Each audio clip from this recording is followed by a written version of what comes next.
Lorsque Zoé Dubois fut laissée seule devant l'autel, son humiliation devint un spectacle mondial, alors que la vidéo devenait virale. Mais au fond de cette chapelle était assis Cédric Valois, PDG milliardaire, qui ne voyait pas une femme brisée, mais quelqu'un dont la force brillait à travers sa douleur. Ce qui commença comme un simple geste de gentillesse s'épanouit bientôt en quelque chose de plus profond, alors que deux cœurs blessés découvraient qu'ils pouvaient guérir ensemble. Cependant, leur amour naissant allait faire face à sa plus grande épreuve, lorsque l'ex-fiancée vengeresse de Cédric orchestra un complot qui menaçait de détruire tout ce qu'ils avaient bâti. Le soleil matinal brillait de 1000 feux sur la petite chapelle de pierre recouverte de lierre près de Giverny. Des roses blanches et des lys décoraient chaque recoin, leur doux parfum emplissant l'air. Zoé Dubois se tenait dans la petite pièce attenante, regardant son reflet dans le miroir. Sa robe de mariée blanc-perle, cousue par les mains de sa grand-mère avant son décès, lui allait à merveille.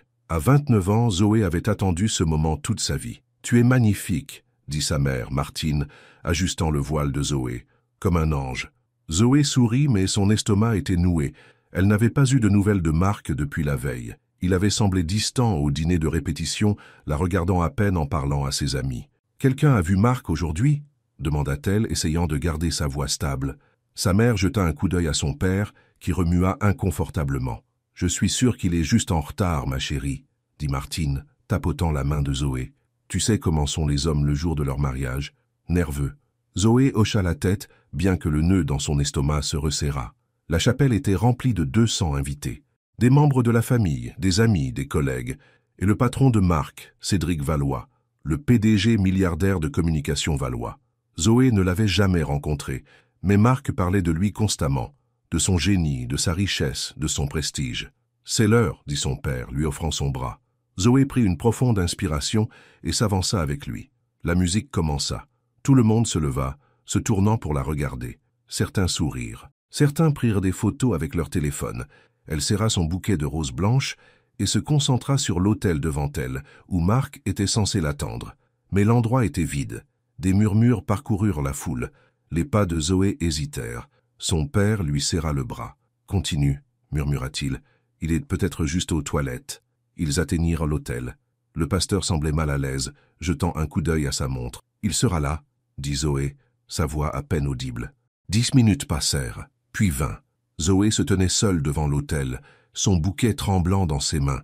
La foule devenait agitée. Des chaises grinçaient, tandis que les gens bougeaient.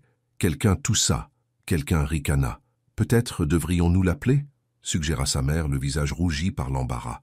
Chloé, la demoiselle d'honneur de Zoé, avait déjà essayé. « Ça tombe directement sur la messagerie » murmura-t-elle. C'est alors que Zoé le vit. Sa cousine Delphine montrait quelque chose sur son téléphone aux gens autour d'elle. Ils haletèrent. Certains couvrirent leur bouche. Certains regardèrent Zoé avec pitié. « Qu'est-ce que c'est » demanda Zoé, sa voix se brisant.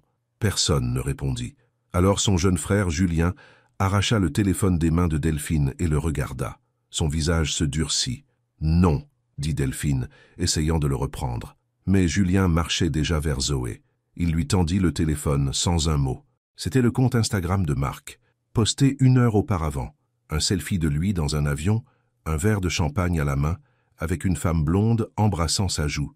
La légende disait « Parfois, il faut suivre son cœur. Monaco, chérie ». Le téléphone glissa des mains de Zoé, tombant sur le sol avec un cliquetis. Le son résonna dans la chapelle silencieuse.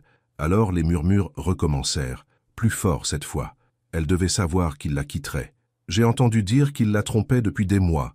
Pauvre fille, tellement humiliant. Quelqu'un filmait, quelqu'un d'autre rit. Zoé sentit qu'elle ne pouvait plus respirer. Les roses blanches de son bouquet se brouillèrent, tandis que les larmes lui montaient aux yeux. « Je pense que nous devrions partir, » dit son père, lui tendant le bras.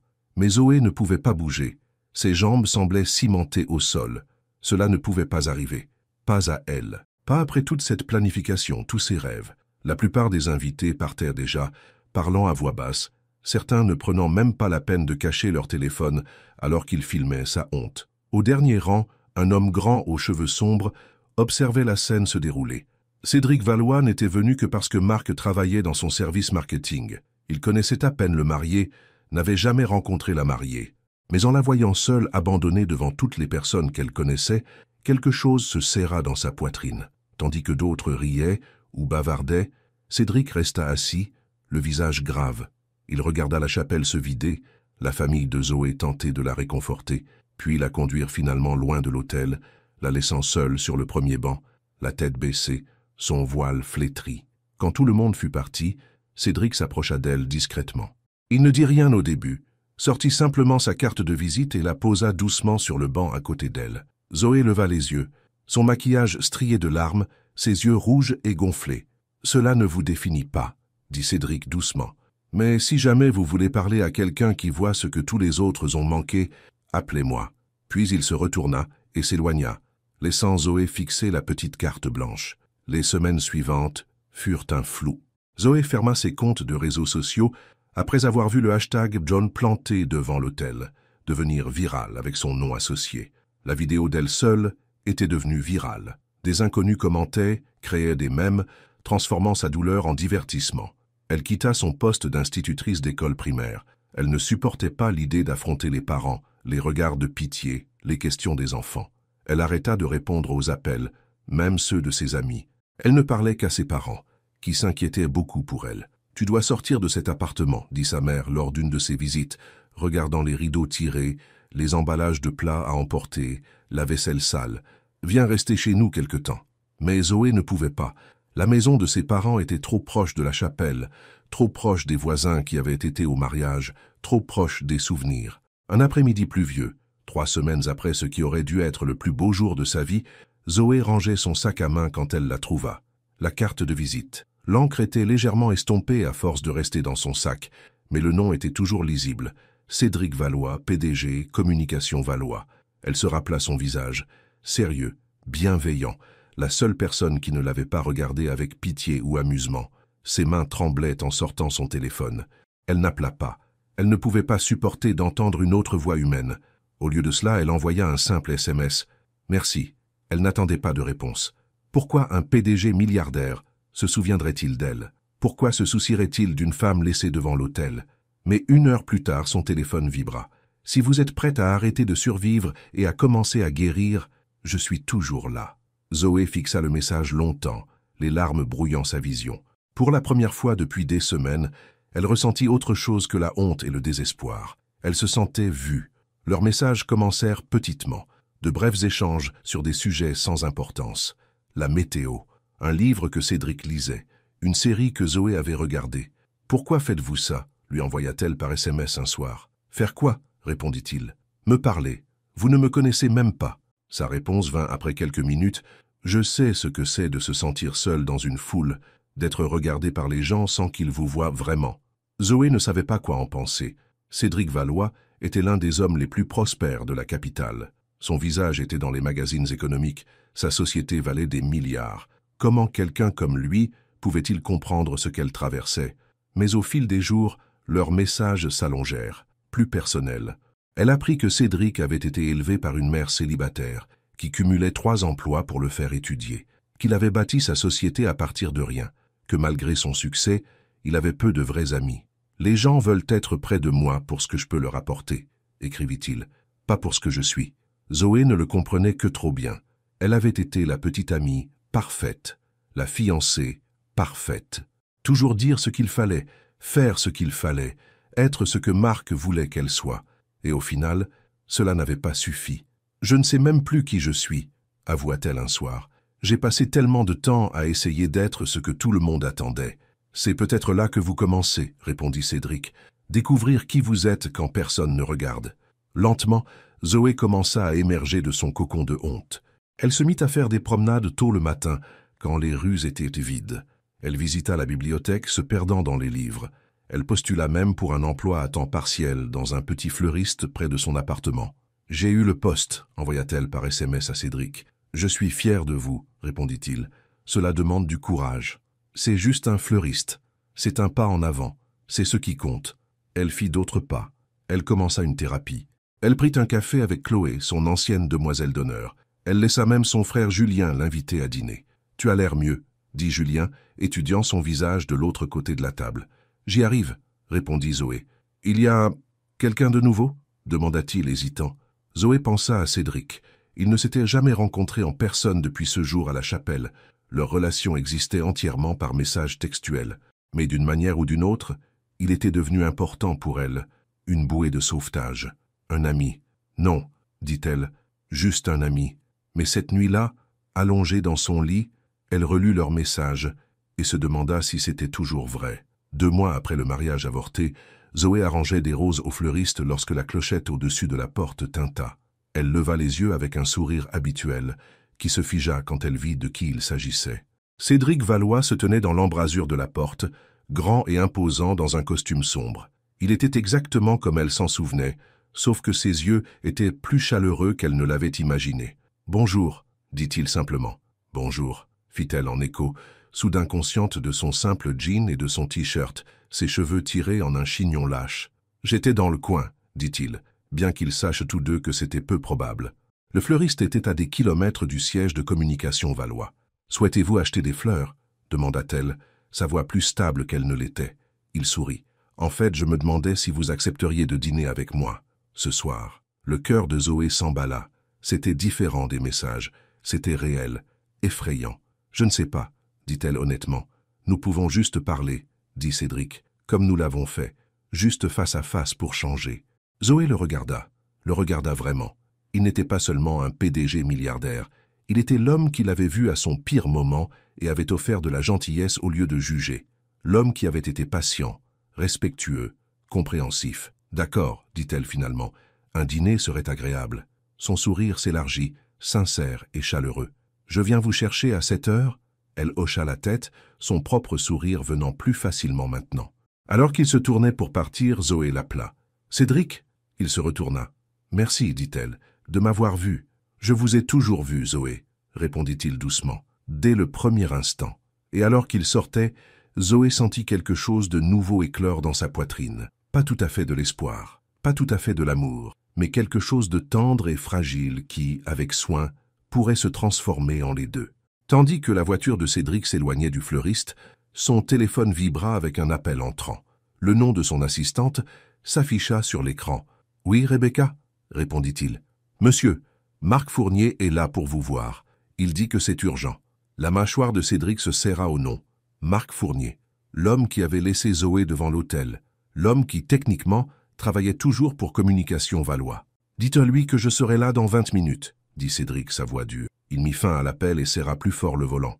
Que pouvait bien vouloir Marc? Et comment cela affecterait-il Zoé, qui commençait enfin à guérir? Tandis que Cédric conduisait vers son bureau, de sombres nuages s'amoncelaient au-dessus, reflétant la tempête qui grondait en lui. Quoi que Marc voulût, Cédric était déterminé à protéger Zoé de toute nouvelle douleur. La véritable épreuve de leur lien naissant était sur le point de commencer. Cédric traversa les portes vitrées de Communication Valois, le visage figé dans une expression dure. Les employés s'écartèrent de son chemin, sentant son humeur. Ils ne s'attendaient pas à revoir Marc Fournier, pas après ce que l'homme avait fait. « Il vous attend dans votre bureau, monsieur », dit Rebecca tandis que Cédric passait devant son bureau. Cédric hocha la tête et poussa la porte de son bureau. Marc se tenait près de la fenêtre, regardant la ville en contrebas. Il se retourna lorsque Cédric entra, un sourire étudié sur son visage. « Cédric, merci de me recevoir à si bref délai, » dit Marc, tendant la main. Cédric l'ignora, marchant vers son bureau. « Que voulez-vous, Marc ?» Le sourire de Marc vacilla. « Bien, entrons dans le vif du sujet. » Il s'éclaircit la gorge. « J'espérais récupérer mon poste. L'histoire à Monaco, c'était une erreur. J'ai essayé de joindre les RH, mais personne ne me rappelle. Vous avez été renvoyé il y a 2 semaines, » dit Cédric froidement, « pour abandon de poste sans préavis. Allez, Cédric, tout le monde mérite une seconde chance, » dit Marc, écartant les mains. « Écoutez, je sais que j'ai fait une bêtise, mais je suis excellent dans mon travail. Le comte Durand, c'était entièrement moi. Il ne s'agit pas de vos performances professionnelles, » dit Cédric. « Il s'agit de votre intégrité. » Les yeux de Marc se rétrécirent. « Est-ce à propos de Zoé? Parce que ça, c'est personnel, pas professionnel. Vos actions m'ont montré exactement qui vous êtes, » dit Cédric se levant. « Communication. Valois n'a pas besoin de gens comme vous. Des gens comme moi ?» Marc rit amèrement. « Quoi, vous n'avez jamais fait d'erreur? Vous n'avez jamais blessé personne? » « J'ai fait beaucoup d'erreurs, » dit Cédric. « Mais je n'humilie pas les gens par amusement. » Le visage de Marc s'assombrit. « Vous ne savez rien de Zoé et moi. Cette relation était morte bien avant le mariage. Elle était étouffante, toujours à essayer de plaire à tout le monde, sauf à elle-même. C'était épuisant. Les mains de Cédric se serrèrent en poing. « Sortez de mon bureau. »« Volontiers, » dit Marc se dirigeant vers la porte. Il s'arrêta, la main sur la poignée. « Juste pour que vous sachiez, j'ai entendu dire que vous lui parliez. Soyez prudent. » Zoé n'est pas aussi innocente qu'elle en a l'air. Elle a joué la victime toute sa vie. La porte claqua derrière lui. Cédric resta là, respirant difficilement, essayant de maîtriser sa colère. Il savait que Marc se déchaînait, essayant de blesser qui que ce soit. Mais ces mots persistèrent dans l'esprit de Cédric alors qu'il se préparait pour son dîner avec Zoé. Zoé changea de tenue 3 fois avant de choisir une simple robe bleue. Ni trop chic, ni trop décontractée. Ses mains tremblaient en appliquant son maquillage, la première fois qu'elle en portait depuis le jour du mariage. À cette heure précise, sa sonnette retentit. Quand elle ouvrit, Cédric se tenait là dans un costume sombre, tenant un petit bouquet de fleurs des champs. « Celles-ci m'ont fait penser à vous, » dit-il, les lui tendant. Belle, sans chercher à l'être. Zoé rougit en prenant les fleurs. « Merci. Entrez un instant pendant que je les mets dans l'eau. » Cédric entra dans son petit appartement, regardant autour de lui avec intérêt. Il y avait des livres partout, empilés sur des tables, alignés sur des étagères. Dans un coin, un piano était couvert de partitions. « Vous jouez ?» demanda-t-il, hochant la tête vers l'instrument. « J'y jouais, » dit Zoé, remplissant un vase d'eau. « Je ne l'ai pas touché depuis un moment. »« Pourquoi pas ?» Elle haussa les épaules. Marc pensait que c'était une perte de temps. Il disait que personne ne voulait plus écouter de musique classique. Cédric fronça les sourcils. « Qu'en pensez-vous » La question la prit au dépourvu. Pendant si longtemps, ses opinions avaient été façonnées par les autres, ce qu'ils voulaient, ce qu'ils attendaient. « Je pense que la musique n'est jamais une perte de temps, » dit-elle finalement. « Surtout quand c'est quelque chose que l'on aime. » Cédric sourit. « Je suis d'accord. » Il l'emmena dans un petit restaurant italien, niché dans une rue calme du Marais. Pas tape à l'œil, pas exclusif, mais chaleureux et accueillant, avec ses nappes à carreaux rouges et ses bougies dans des bouteilles de vin. « C'est charmant, » dit Zoé, alors qu'il s'installait dans une banquette d'angle. « C'était le restaurant préféré de ma mère, » dit Cédric. « Elle m'y emmenait pour les grandes occasions. »« Y emmenait » demanda Zoé doucement. « Elle est décédée il y a 5 ans, » dit Cédric. « Un cancer. »« Je suis désolé, » dit Zoé, tendant la main par-dessus la table pour toucher la sienne. « C'était une femme incroyable, » dit Cédric. « Elle m'a élevé seule. Elle travaillait comme infirmière, toujours de nuit pour pouvoir être à la maison quand je rentrais de l'école. Elle a l'air merveilleuse. Elle l'était. Discrète, mais forte. Elle m'a appris que les gens les plus bruyants sont souvent ceux qui ont le moins d'amour à donner. » Il fit une pause. « Et vos parents ?» Zoé sirota son eau. « Ce sont de bonnes personnes, très impliquées dans la communauté, très soucieuses des apparences. Mon père est pasteur, ma mère gère tous les comités de l'église. Ils m'ont élevée pour être une jeune fille bien, suivre les règles, rendre tout le monde heureux. Et c'est ce que vous avez fait ?» Elle hocha la tête. « J'ai essayé. J'étais la fille parfaite, l'étudiante parfaite, la petite amie parfaite. Je pensais que si je faisais tout correctement, j'aurais mon conte de fées. Et puis Marc est parti. » Ses yeux s'embuèrent. « Et puis Marc est parti, devant tout le monde. Toute la ville l'a vu, la congrégation de mon père, les parents de mes élèves, tout le monde. » Elle baissa les yeux vers son assiette. Ma mère a appelé ça un fâcheux incident public.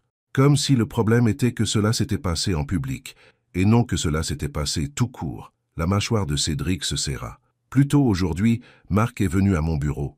La tête de Zoé se releva brusquement. « Quoi ? Pourquoi ? Il voulait récupérer son poste. Et j'ai refusé. » Zoé laissa échapper un souffle qu'elle ne savait pas retenir. « Merci. » Le serveur apporta leur plat, et ils mangèrent en silence confortable pendant quelques minutes. « Puis-je vous demander quelque chose ?» dit Zoé finalement. « Tout ce que vous voulez. Pourquoi m'avez-vous donné votre carte ce jour-là?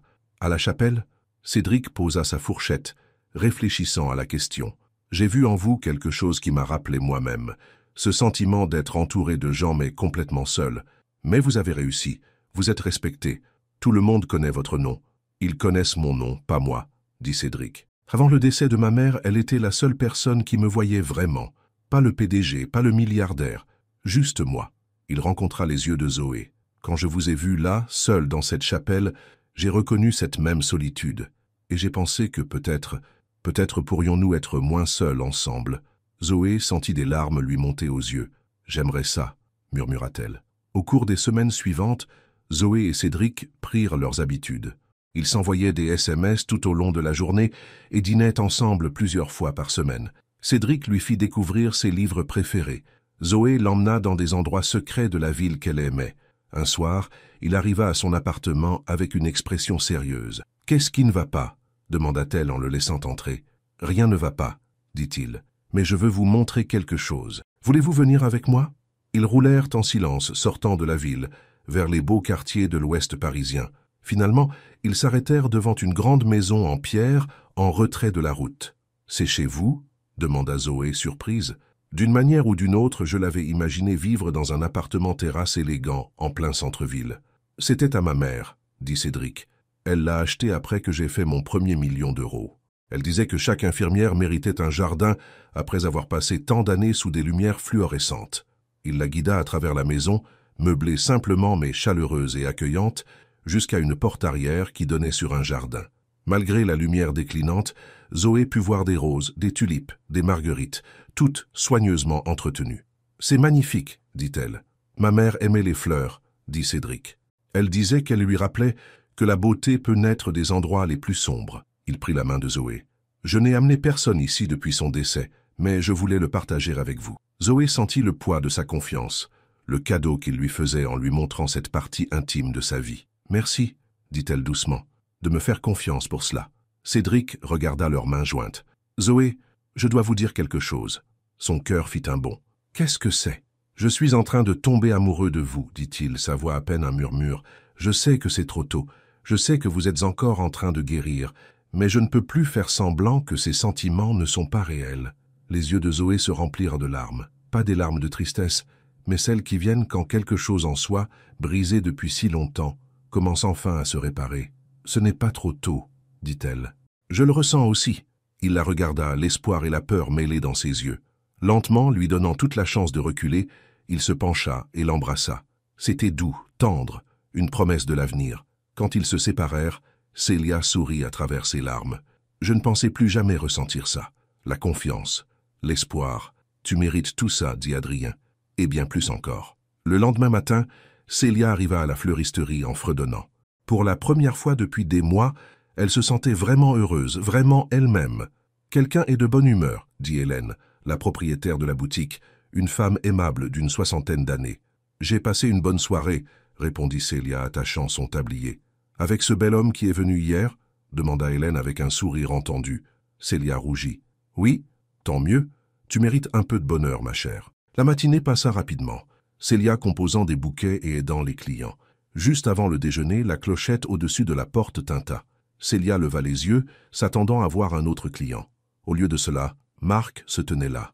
Elle se figea, les ciseaux dans sa main tombèrent bruyamment sur le comptoir. « Bonjour Célia, » dit-il, comme s'il s'était vu la veille, comme s'il ne l'avait pas abandonnée devant l'hôtel et humiliée devant toutes les personnes qu'elle connaissait. « Qu'est-ce que tu fais ici ?» demanda-t-elle, sa voix à peine audible. « Je voulais te parler, » dit Marc, s'approchant. « Expliquer. »« Il n'y a rien à expliquer, » dit Célia, reculant. « S'il te plaît, pars. »« Célia, allons.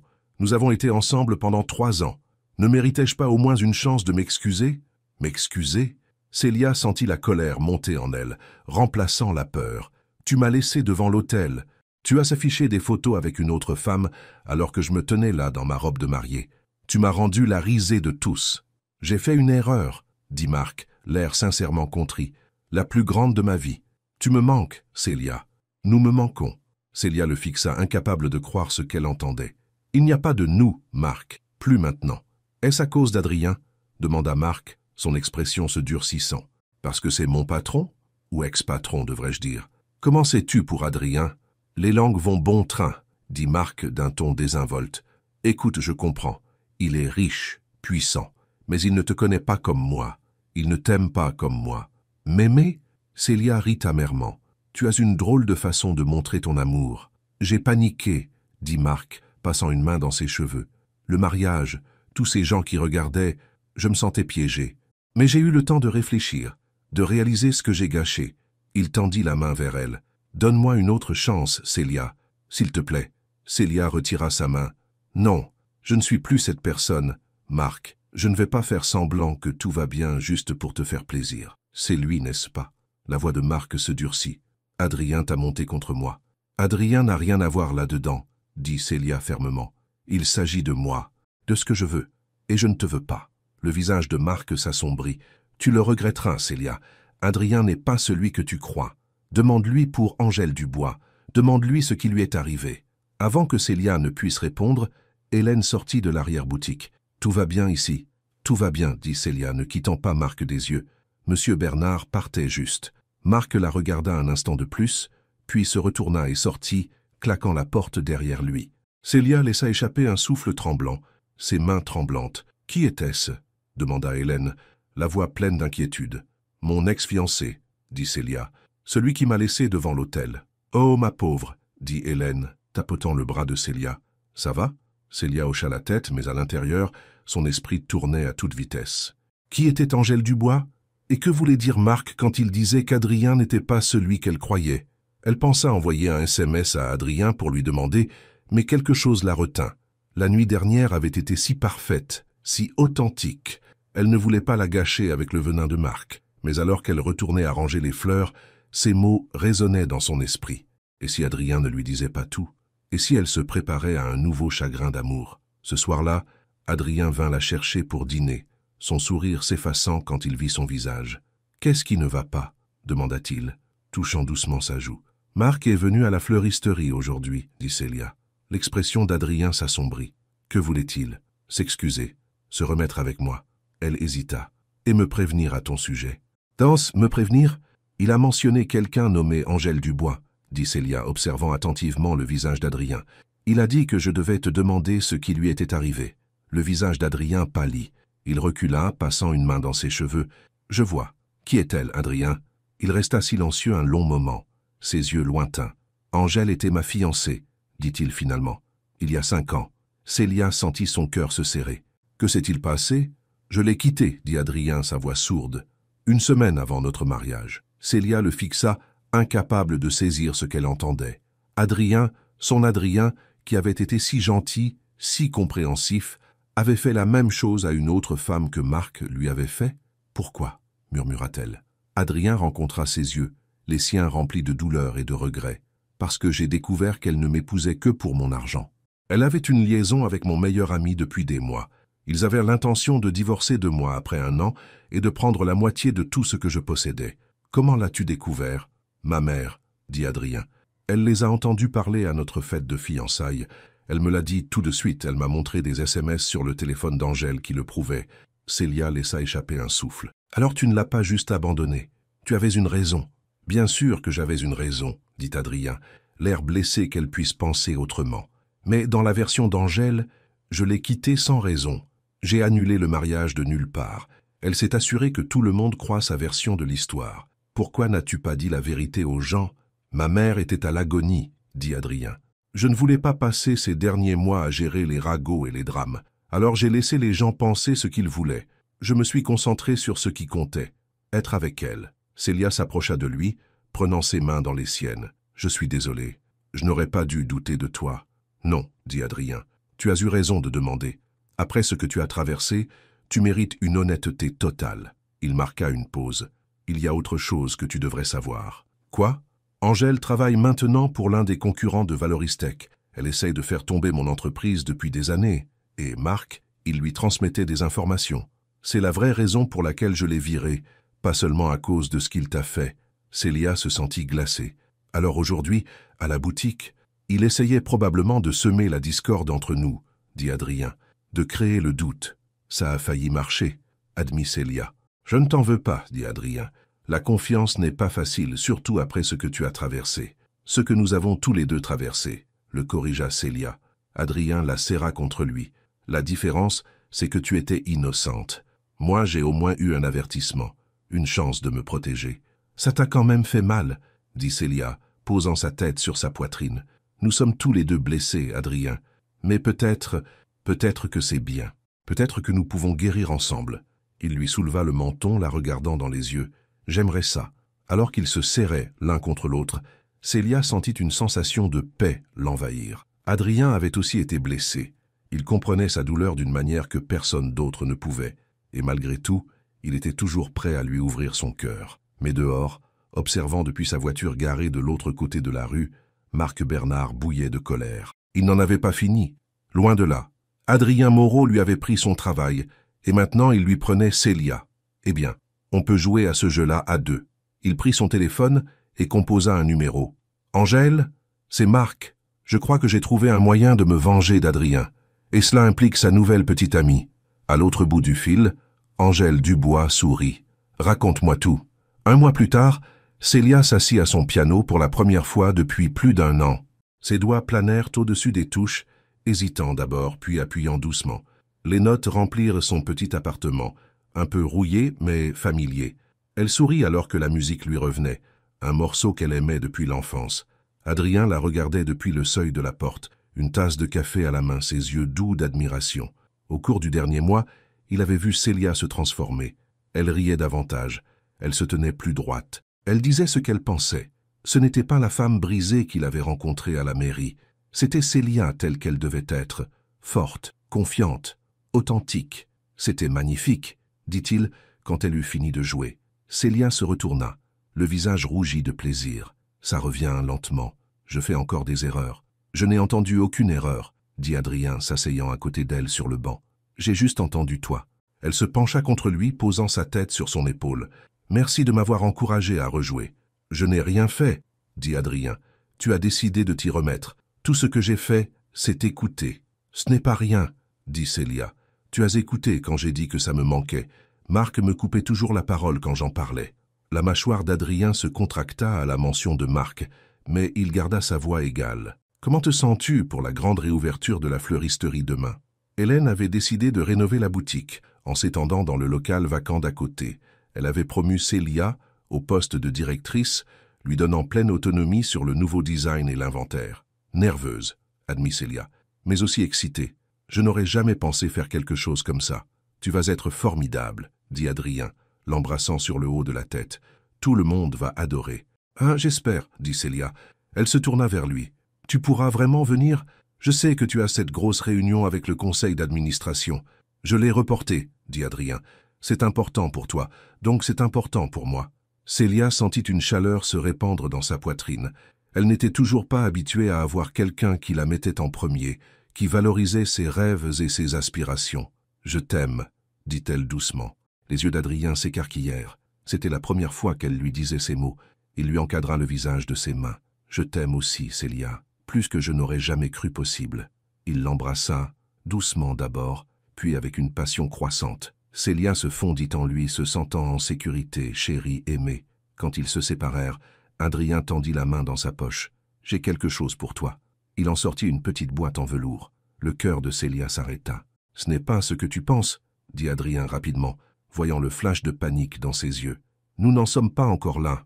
Je le sais. » Il ouvrit la boîte pour révéler un délicat bracelet en argent avec une seule breloque, un petit piano. « Pour célébrer le retour de ta musique, » dit-il. Des larmes remplirent les yeux de Célia alors qu'il le lui attachait au poignet. « C'est parfait, » murmura-t-elle. « Comme toi, » dit Adrien, sa voix rauque d'émotion.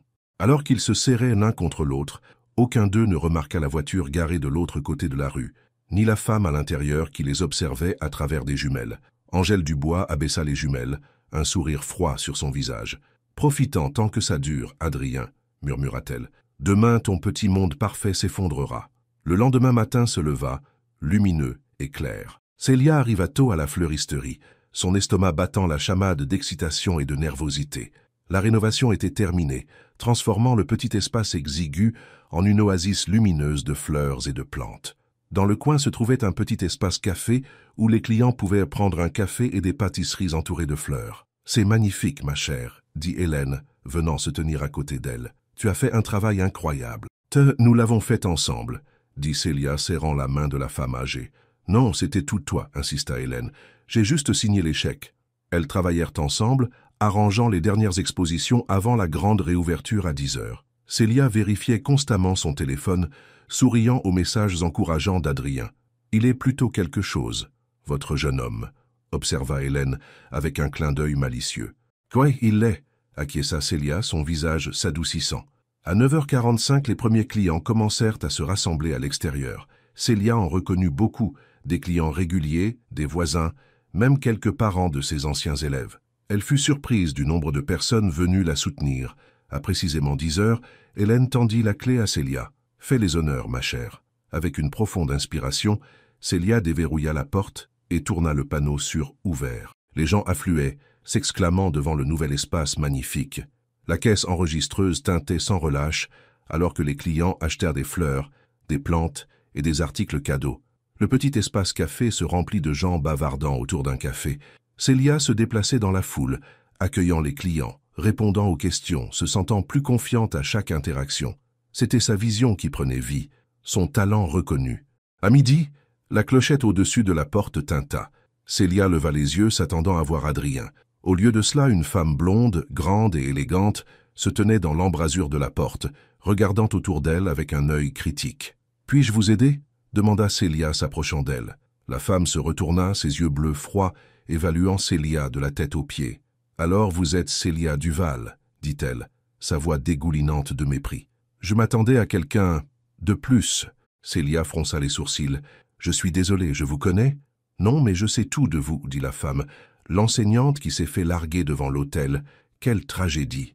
Célia sentit ses joues rougir. « Je pense que vous devriez partir. »« Oh, je ne vais nulle part, » dit la femme, s'approchant. « Pas avant que nous ayons une petite conversation sur Adrien Moreau. » L'estomac de Célia se noua. « Qui êtes-vous ?»« Angèle Dubois, » dit la femme avec un sourire cruel. « La fiancée d'Adrien. » La pièce sembla vaciller. « Son ex-fiancé, » corrigea Célia, essayant de garder sa voix stable. « D'il y a 5 ans. » Angèle rit, un rire sec. « C'est ce qu'il t'a dit ?»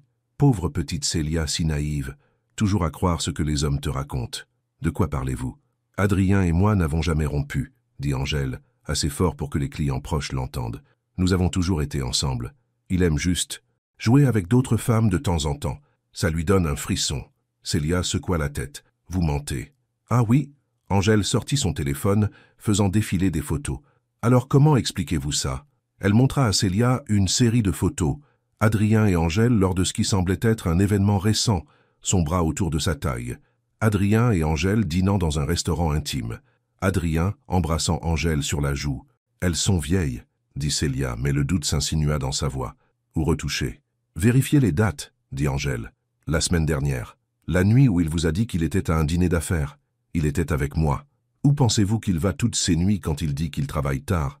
Célia se sentit mal. Cela pouvait-il être vrai?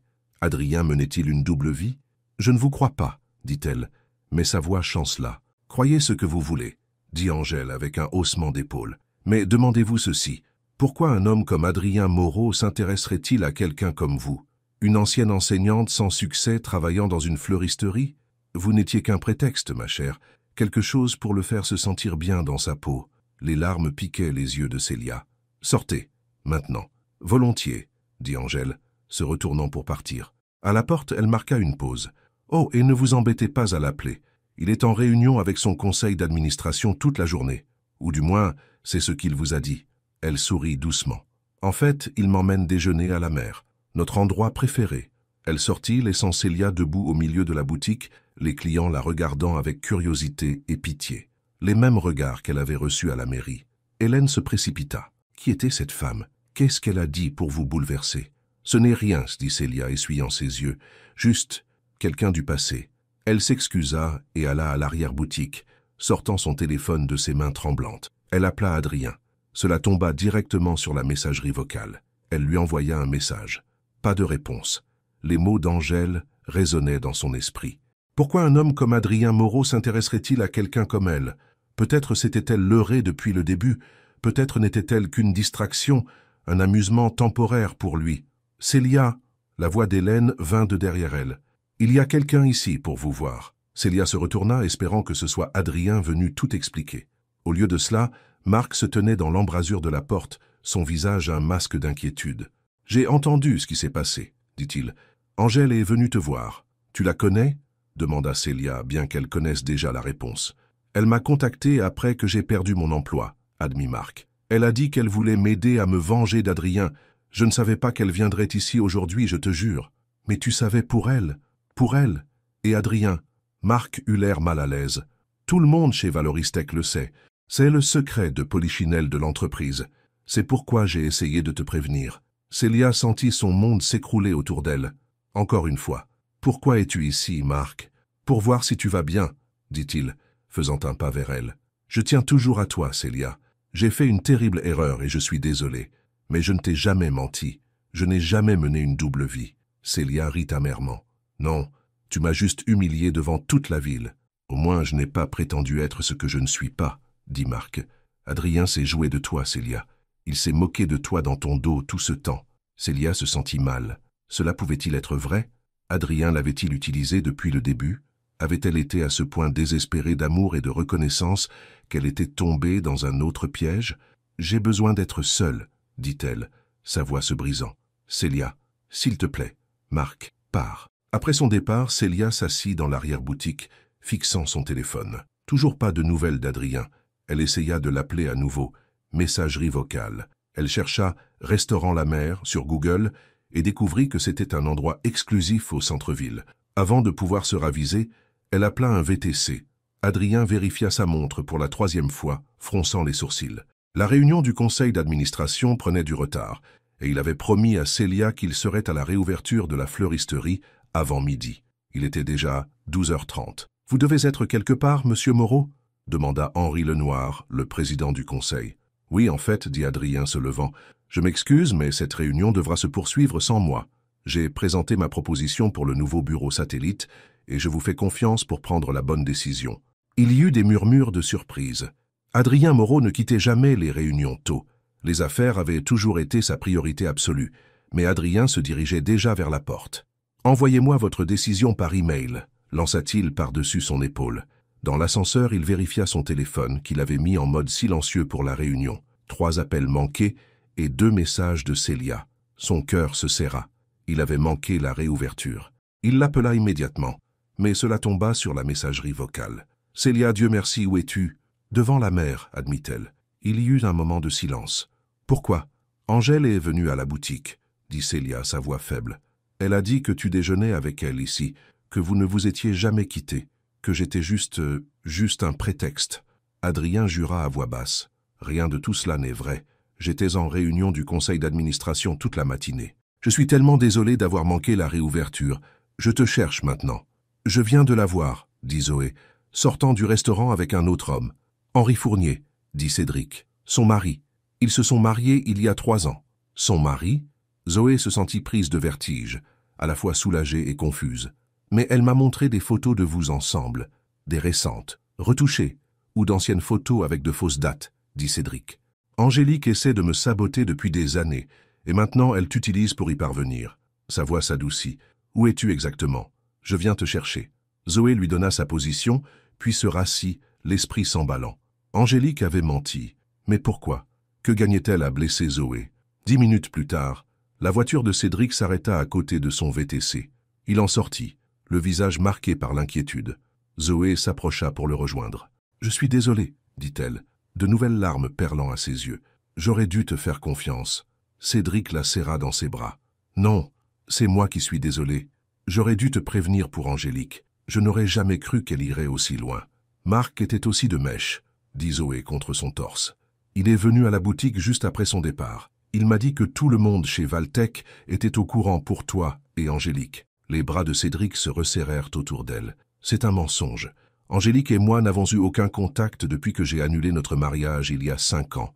Elle a épousé Henri Fournier, l'un de mes plus grands concurrents, et elle essaie de faire tomber Valtech depuis. « Mais pourquoi s'en prendre à moi ?» demanda Zoé, se reculant pour le regarder. « Je ne suis rien dans tout ça. Tu es tout pour moi, » dit Cédric avec fureur. « Et ils le savent. Ils essaient de me blesser en te blessant. » Un frisson la parcourut. « Qu'est-ce qu'on fait ?»« D'abord, on te met en sécurité, » dit Cédric, la conduisant à sa voiture. « Ensuite, je passe quelques coups de fil. Angélique est allée trop loin cette fois. » De retour à la demeure de Cédric, Zoé était assise sur le canapé, une tasse de thé qui refroidissait dans ses mains.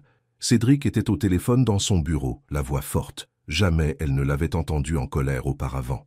Quand il émergea enfin, son visage était sombre. « Angélique a propagé des rumeurs sur nous, auprès de mes investisseurs, disant que je suis instable, que je prends de mauvaises décisions commerciales parce que je suis distrait par mes problèmes sentimentaux. »« Peut-elle faire ça ?» demanda Zoé. « Pas sans conséquence, » dit Cédric. « Mes avocats préparent déjà une action en diffamation. » Il s'assit à côté d'elle, prenant ses mains dans les siennes. « Je suis tellement désolé que tu te sois retrouvée au milieu de tout ça, Zoé.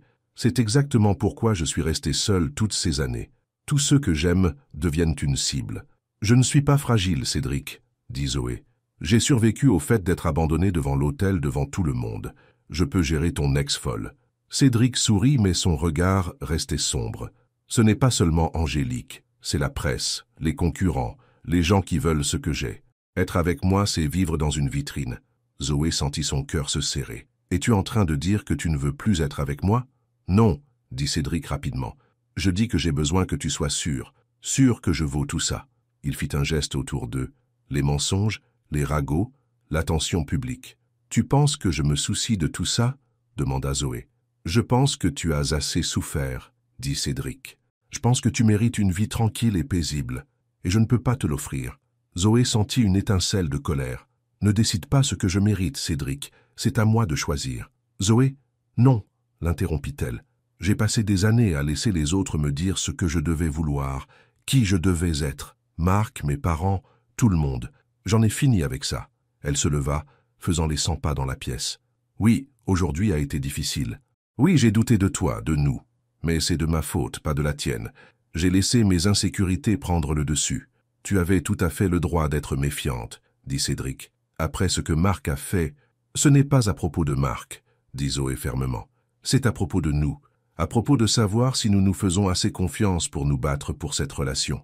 Cédric resta silencieux un long moment, la regardant. Tu es incroyable, tu sais ça, dit-il finalement. La plupart des gens s'enfuiraient à toutes jambes maintenant. Je ne suis pas comme la plupart des gens, dit Zoé. Et toi non plus. Il se leva, s'approchant d'elle. Non, tu ne l'es pas. Tu es extraordinaire. Il prit son visage dans ses mains. Et si tu es prête à te battre pour nous, alors moi aussi. Zoé sourit en le regardant. Alors on est ensemble dans cette aventure. Cédric l'embrassa, y versant tout son amour, sa peur et son espoir. Quand ils se séparèrent, il reposa son front contre le sien. Ensemble, acquiesça-t-il. Le lendemain matin, Zoé se réveilla dans le lit de Cédric, le soleil inondant les fenêtres. Elle avait passé la nuit, trop épuisée émotionnellement pour rentrer chez elle. Ils avaient parlé pendant des heures, d'Angélique et Marc, de leurs peurs et de leurs espoirs, de l'avenir. Cédric était déjà levé. Elle l'entendait s'activer dans la cuisine en bas. Elle s'étira, se sentant étrangement en paix malgré tout ce qui s'était passé. Pour la première fois de sa vie, elle avait l'impression d'être exactement là où elle était censée être. Son téléphone vibra sur la table de nuit. Un message d'Élise. « Tu vas bien, ma chérie? La boutique se porte bien, mais je m'inquiète pour toi. » Zoé sourit, touchée par l'inquiétude de la vieille dame. « Je vais bien, » répondit-elle par SMS. « Avec Cédric. Je t'expliquerai tout plus tard. » Elle se leva, empruntant l'une des chemises de Cédric, et descendit à pas feutrés. L'odeur du café et des pancakes la salua. « Bonjour, » dit Cédric, levant les yeux de la cuisinière. Son regard s'adoucit en la voyant dans sa chemise. « J'allais t'apporter le petit déjeuner au lit. C'est mieux comme ça, » dit Zoé, venant l'embrasser. « J'aime te voir comme ça, casanier. » Il sourit contre ses lèvres. « Je pourrais m'y habituer. » Ils prirent leur petit déjeuner ensemble, planifiant leur journée. Zoé retournerait à la boutique de fleurs, terminerait la célébration de la grande réouverture. Cédric rencontrerait ses avocats au sujet d'Angélique, puis la rejoindrait plus tard. « Es-tu sûre d'être prête à y retourner ?» demanda Cédric. « Après hier ? Je ne me cache pas, » dit Zoé fermement. « Angélique voulait me faire fuir, me faire douter de toi. Je ne lui donnerai pas cette satisfaction. » Cédric la regarda avec admiration. « Tu es la personne la plus forte que je connaisse. » Après le petit déjeuner, Cédric la raccompagna à son appartement pour qu'elle se change. Alors qu'il s'arrêtait, Zoé remarqua une petite foule rassemblée sur le trottoir. « Que se passe-t-il » se demanda-t-elle. À mesure qu'il s'approchait, le cœur de Zoé se serra. Quelqu'un avait tagué sur sa porte d'entrée. « Brisseuse de ménage. »« Angélique !» grogna Cédric, mettant un bras protecteur autour de Zoé. Des voisins prenèrent des photos. Certains les montrèrent du doigt, chuchotaient. Zoé se sentit mal, se souvenant de la chapelle, des murmures, des téléphones enregistrant sa honte. Mais cette fois, c'était différent.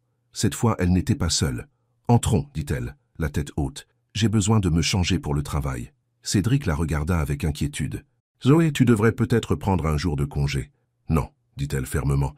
C'est ce qu'ils veulent. Que je me cache, que j'ai honte.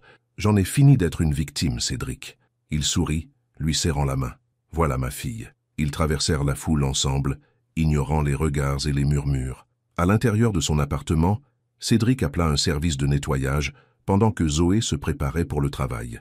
Elle choisit une robe jaune vif, audacieuse et joyeuse. Pas la tenue de quelqu'un d'abattu ou de honteux.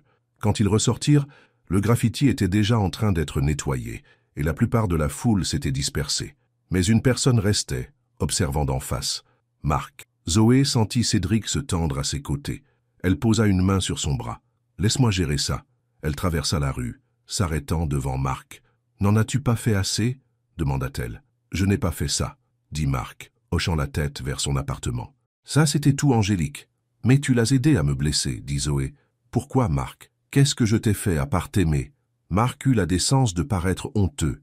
J'étais en colère. Contre Valtech de m'avoir viré. Contre toi d'être passé à autre chose si vite. Je voulais vous blesser tous les deux. Eh bien, tu as échoué, dit Zoé. Tu ne peux plus me blesser, Marc. Je ne suis plus cette personne-là. Je peux le voir, dit Marc, regardant au-delà d'elle, là où Cédric se tenait et les observait. Il t'aime vraiment, n'est-ce pas? Oui, dit Zoé simplement. Et je l'aime. Marc hocha la tête, son visage triste. Je suis désolé, Zoé. Pour tout. Pour le mariage. Pour avoir aidé Angélique. Tout ça. Je te crois, dit Zoé. Mais ça ne change rien. Je sais, dit Marc. Je voulais juste que tu saches. Et pour te prévenir, Angélique n'a pas fini. Elle est obsédée par l'idée de détruire Valtech. Et maintenant, toi aussi. Pourquoi me dis-tu ça? Parce que malgré tout, je ne veux pas te voir souffrir, dit Marc. Et parce que j'en ai fini d'être sa marionnette. Je quitte la ville pour prendre un nouveau départ ailleurs.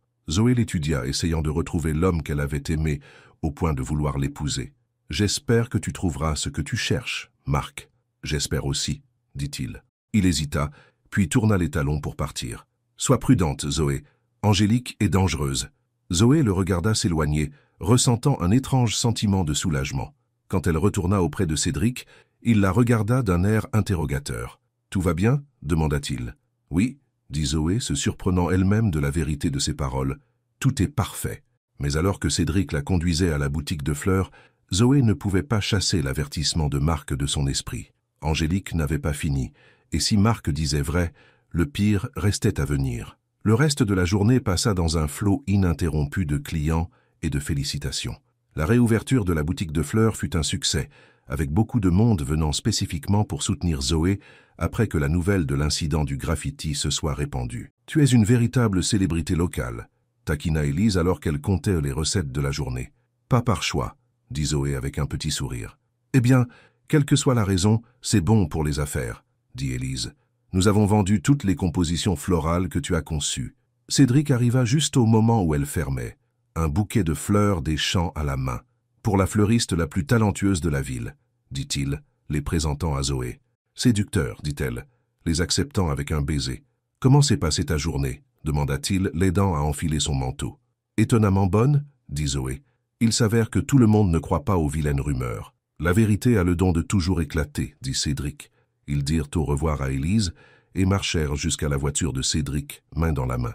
La soirée était fraîche mais agréable, les rues plus calmes maintenant que l'heure de pointe était passée. « Je pensais, » dit Cédric alors qu'il roulait, « peut-être est-il temps que nous fassions une petite pause, qu'on s'éloigne de tout ce drame un moment. »« Des vacances ?» demanda Zoé, surprise. « Tu n'as pas une entreprise à gérer ?»« L'entreprise survivra sans moi pendant une semaine, » dit Cédric. « J'ai une maison sur la Côte d'Azur, privée, paisible.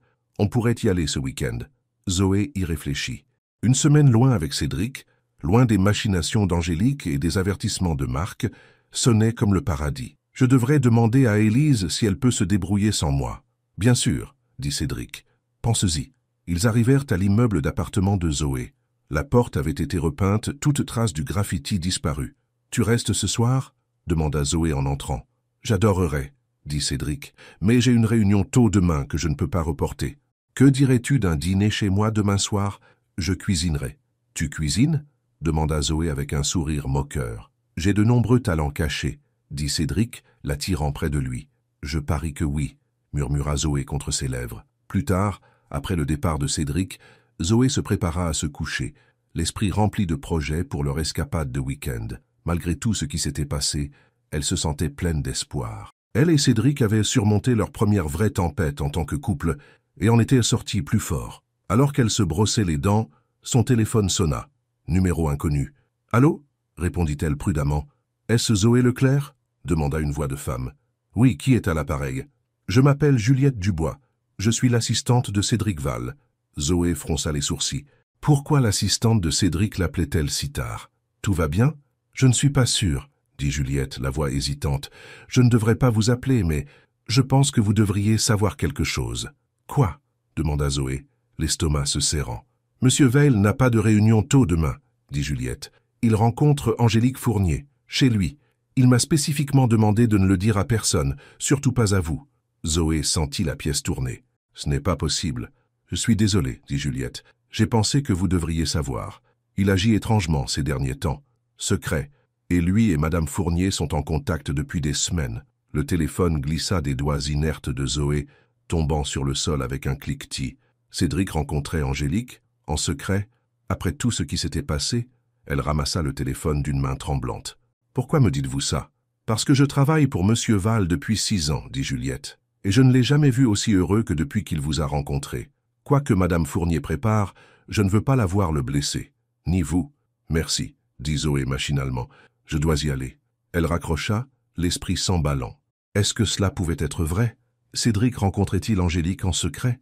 Ou n'était-ce qu'une autre partie du plan d'Angélique pour les séparer?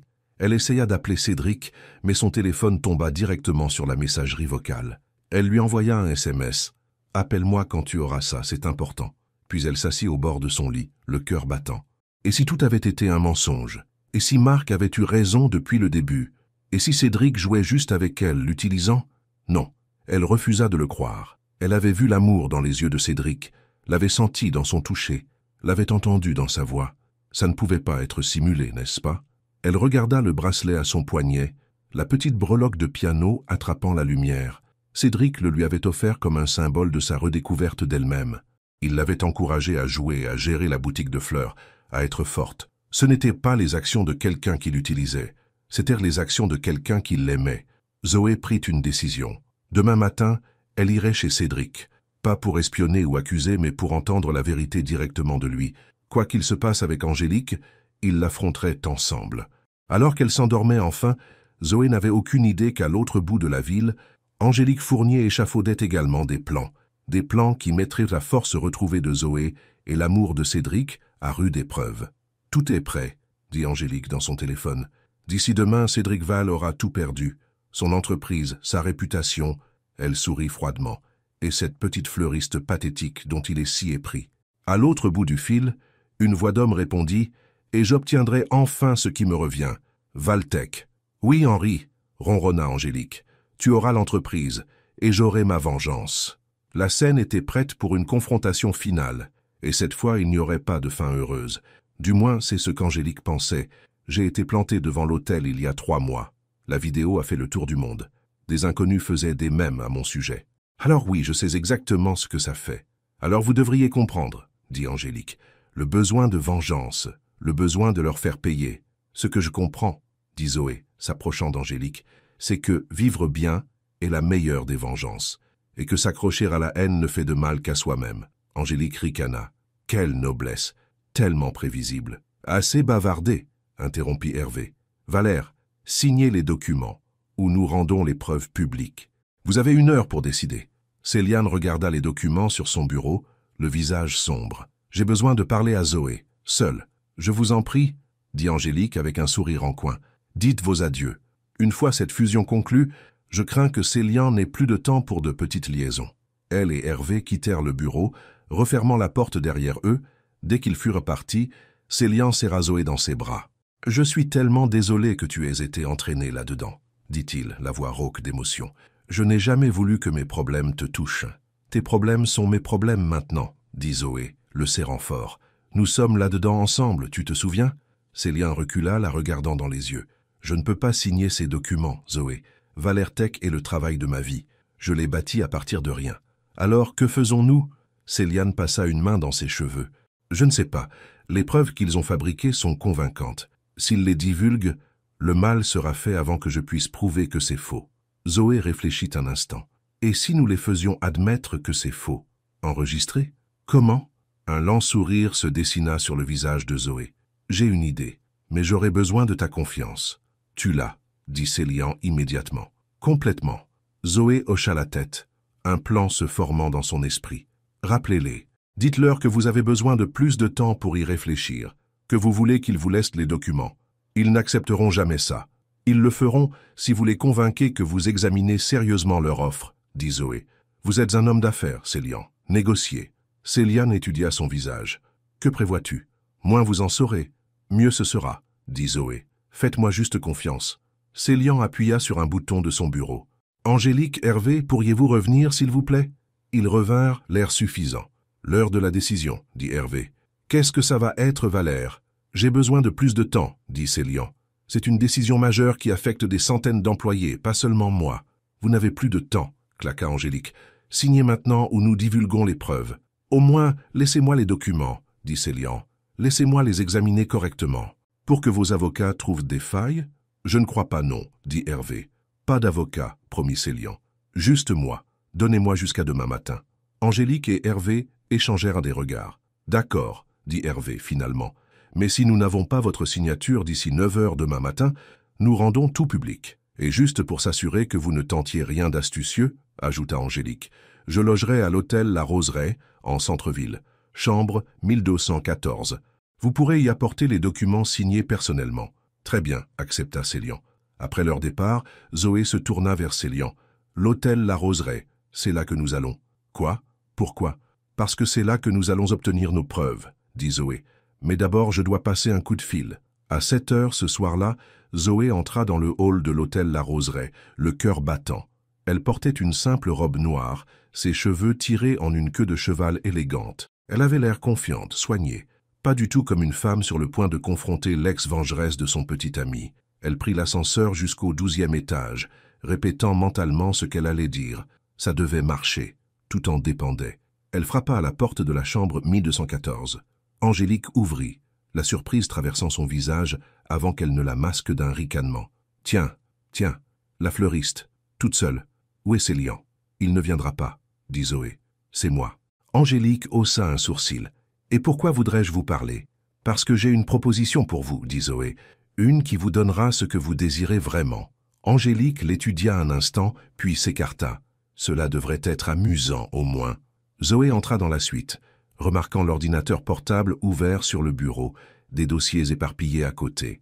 Hervé était introuvable. « Où est votre mari ?» demanda Zoé. « Dîner d'affaires », dit Angélique avec désinvolture. « Maintenant, quelle est cette proposition ?» Zoé prit une profonde inspiration. « Je veux que vous laissiez Célian tranquille. Abandonnez ce plan de chantage, détruisez les fausses preuves et continuez votre vie. » Angélique rit. « Et pourquoi ferais-je ça? Parce que je vais vous donner ce que vous désirez vraiment, » dit Zoé. « La chance de m'humilier publiquement, de terminer ce que Marc a commencé. » Les yeux d'Angélique se plissèrent. « Je vous écoute. Vous organisez une conférence de presse. Annoncez que Célian et moi avons rompu parce qu'il vous retrouve.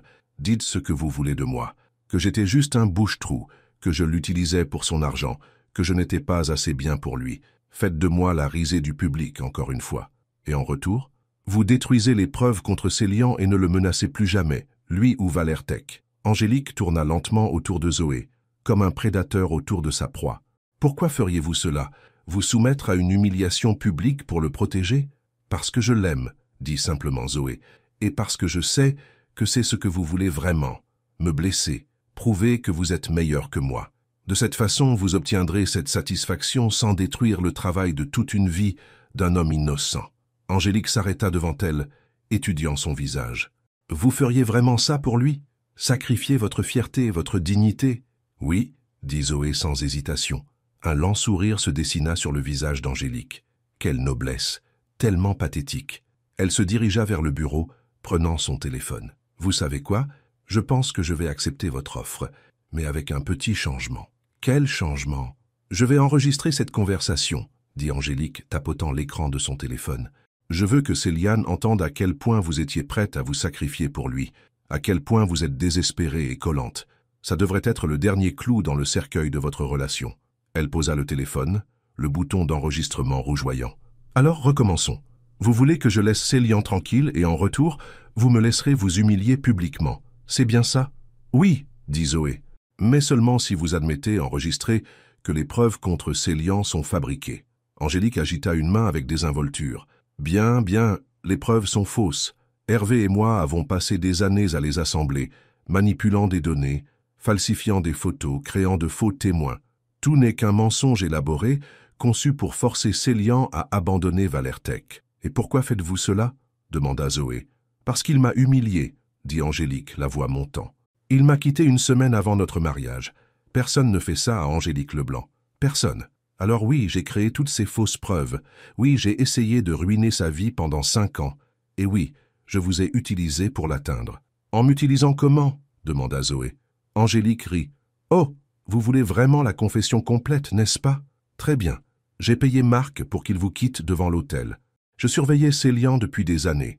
Je savais qu'il allait à tous les mariages de ses employés. Je savais qu'il vous verrait là, toute seule et pathétique. Je savais qu'il aurait pitié de vous. » Zoé eut l'impression que le sol se dérobait sous elle. « Vous avez payé Marc pour qu'il me quitte?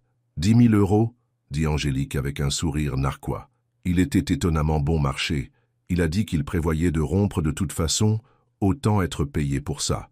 Zoé lutta pour garder son sang-froid. « Alors tout, la publication Instagram, la femme blonde, toute mon idée, » dit fièrement Angélique. « La femme était mon assistante. Nous devions le rendre public, humiliant. Il fallait s'assurer que vous étiez suffisamment brisé pour que Céliane vous remarque. Mais pourquoi? Quel était le but?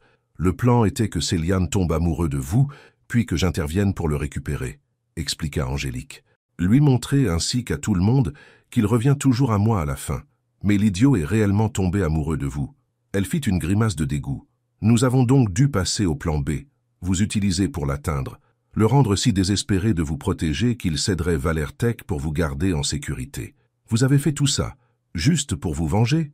Vengeance, pouvoir, argent. » Angélique haussa les épaules. « La Sainte Trinité. » Zoé hocha lentement la tête. « Je crois que j'ai tout ce qu'il me faut maintenant. »« Bien, » dit Angélique, tendant la main vers son téléphone. « Maintenant, à propos de cette conférence de presse, il n'y aura pas de conférence de presse, » dit Zoé, sa voix soudainement forte et claire. Elle plongea la main dans son sac à main et en sortit son propre téléphone. « Parce que j'ai tout ce qu'il me faut juste ici. » Angélique fronça les sourcils. « De quoi parlez-vous?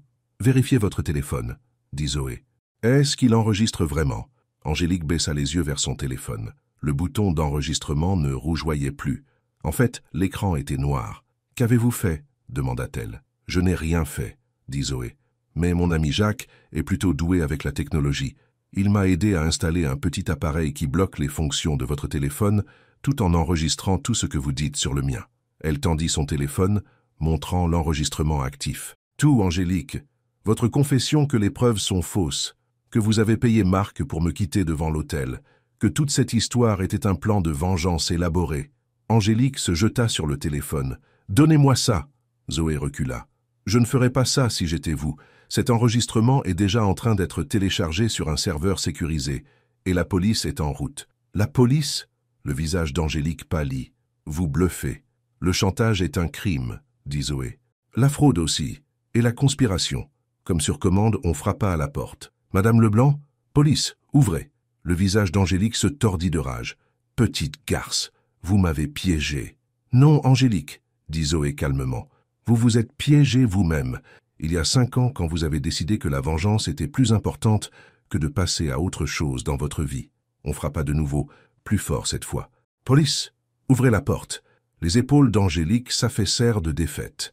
Elle se dirigea vers la porte et l'ouvrit. 2 policiers se tenaient là, avec Célian juste derrière eux. « Angélique Leblanc, » dit un officier, « nous aimerions vous poser quelques questions concernant des allégations de chantage et de fraude. » Tandis que la police entrait dans la pièce, Célian se précipita aux côtés de Zoé. « Ça va? Elle t'a fait du mal ?»« Je vais bien, » l'assura Zoé. « Mieux que bien, en fait. J'ai tout obtenu, Célian.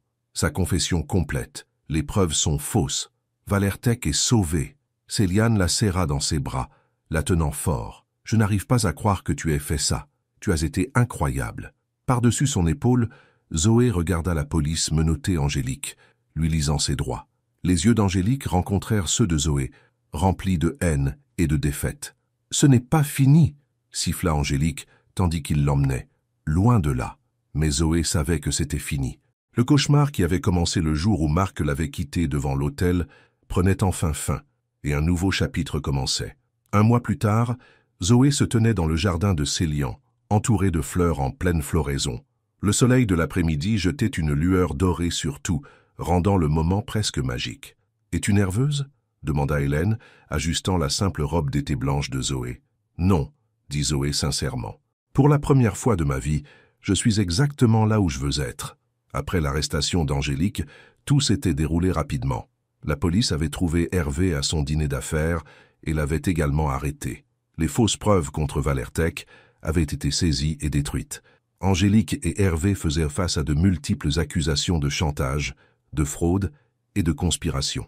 Marc s'était présenté volontairement, confessant son rôle dans le complot et acceptant de témoigner contre Angélique en échange de l'immunité.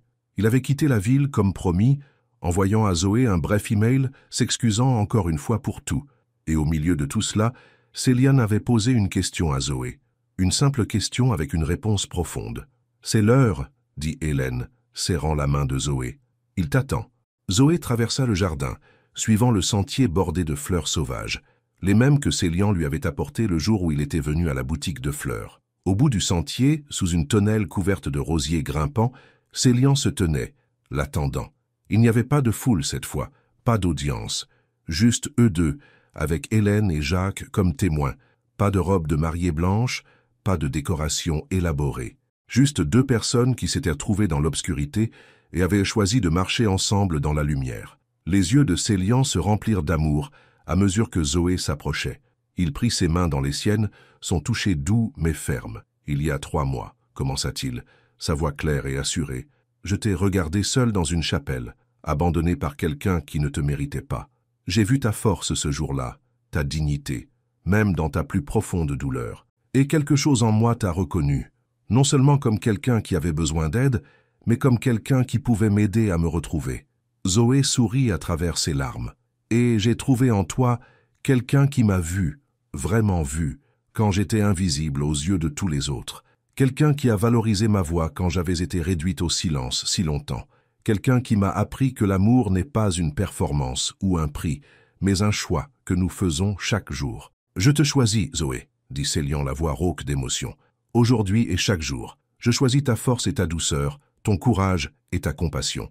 Je choisis la musique que tu ramènes dans ta vie et la beauté que tu crées avec tes mains et ton cœur. Je te choisis, Céliane, répondit Zoé. Aujourd'hui et chaque jour. Je choisis ta sagesse tranquille et ta présence constante, ta brillance et ta gentillesse. Je choisis l'homme qui voit au-delà des apparences jusqu'à la vérité, qui s'est battu pour ses rêves et se bat maintenant pour les miens. » Ils échangèrent de simples anneaux en or, les glissant aux doigts l'un de l'autre de main tremblante. « Avec cet anneau, dit Céliane, je promets de marcher à tes côtés, ni devant ni derrière, d'écouter quand tu parles et d'entendre ce que tu ne peux pas dire, de chérir ton indépendance même en construisant notre vie ensemble. Avec cet anneau, fit écho Zoé, je promets de me tenir à tes côtés dans la joie et dans la peine, d'être ta partenaire en toutes choses, de me souvenir toujours que l'amour ne se trouve pas dans les grands gestes, mais dans les moments tranquilles de compréhension. » Hélène essuya des larmes de ses yeux en les déclarant mari et femme. Jacques applaudit avec enthousiasme, tandis que Céliane attirait Zoé dans un tendre baiser. Aucun photographe n'immortalisa le moment. Aucune publication sur les réseaux sociaux ne l'annonça au monde. Ce moment n'appartenait qu'à eux, un vœu prononcé dans le silence de leur cœur, témoigné par ceux qui se souciaient vraiment d'eux. Plus tard, alors que le soleil se couchait sur le jardin, Céliane et Zoé se balancèrent ensemble au rythme d'une musique que seuls eux pouvaient entendre. Le passé avec ses douleurs et ses trahisons semblait lointain maintenant, éclipsé par la promesse de demain. « Es-tu heureuse ?» murmura Céliane contre ses cheveux. « Plus que je n'aurais jamais cru possible, » répondit Zoé, le regardant avec des yeux pleins d'amour. « Et toi ?»« Je t'ai trouvé, » dit simplement Céliane. « Comment pourrais-je être autre chose qu'heureux ?» Alors que le crépuscule s'épaississait autour d'eux, ils continuèrent leur danse, deux âmes qui s'étaient retrouvées dans l'obscurité et avaient créé leur propre lumière. Leurs vœux, prononcés non pas devant une foule, mais dans le silence d'un jardin en fleurs, résonnaient dans l'espace entre les battements de cœur, une promesse d'amour qui n'avait besoin d'aucun public pour être réelle. Et dans ce moment de quiétude, Zoé comprit enfin. Le véritable amour ne consistait pas à être vu par le monde. Il consistait à être vu par la seule personne qui comptait le plus. Elle avait été humiliée devant le monde, jusqu'à ce qu'un homme tranquille lui rappelle que l'amour n'est pas une scène, c'est une promesse. Une promesse qu'il tiendrait pour tous les jours à venir. 6 mois plus tard, Zoé était assise à son piano dans la véranda de ce qui était désormais leur foyer. Ses doigts se déplaçaient avec confiance sur les touches, jouant une mélodie qu'elle avait elle-même composée. À travers les grandes fenêtres, elle pouvait voir le jardin où ils avaient échangé leurs vœux, désormais paré des couleurs de l'automne. Céliane entra discrètement, ne voulant pas interrompre. Il se tint dans l'embrasure de la porte, observant sa femme, avec un regard de pure adoration. Quand elle eut fini de jouer, il applaudit doucement. « C'était magnifique, dit-il. « C'est nouveau ?»« Je viens de la terminer, » dit Zoé, lui souriant. « Je l'appelle « Les vœux du silence ». « Parfait, » dit Céliane venant s'asseoir à côté d'elle sur le banc. « J'ai une nouvelle. »« Bonne nouvelle ou mauvaise nouvelle ?» demanda Zoé. « La meilleure des nouvelles, » dit Céliane. « Le procès d'Angélique et d'Hervé est terminé. Coupables sur tous les chefs d'accusation.